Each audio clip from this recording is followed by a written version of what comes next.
A federal court has thrown out the death sentence against a West Michigan man convicted of murder. Marvin Gabrion is on death row awaiting execution for the 1997 murder of Rachel Timmerman and her infant daughter. Her body was found 227 feet inside the Manistee National Forest, making the murders a federal crime. The Court of Appeals today ruled the jury should have been allowed to consider the fact that Michigan does not allow the death penalty when deciding if Gabrion should be sentenced to death or life in prison.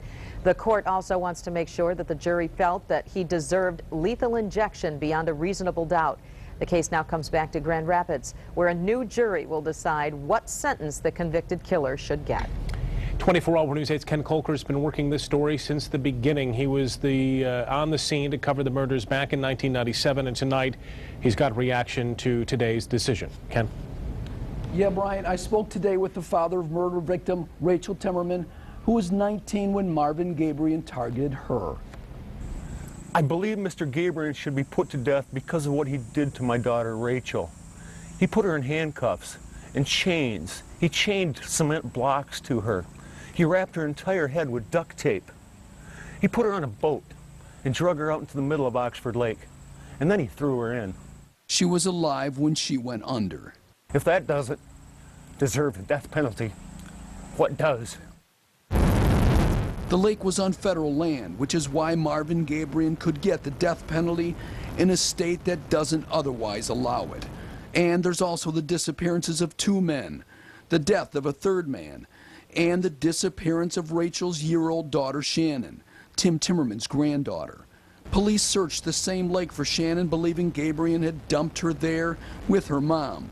But some still hold out hope she's alive. I loved my granddaughter. I watched her take some of her first steps. She told me hi. So Rachel's father, Tim Timmerman, who helped write a book about the case, was shocked today when 24-Hour News 8 told him that an appeals court had overturned the death penalty. I was afraid it was going to be for him punching his lawyer.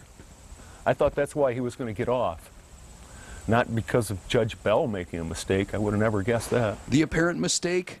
That the judge had failed to tell the federal jury that Gabrion couldn't get the death penalty if this were a state case. It seems to me that they're overthinking it, doesn't it? Aren't they overthinking it? The jury decided. The jury is the only one that's capable of giving the death penalty. It wasn't the judge. It wasn't an appeals court judge. It was the jury.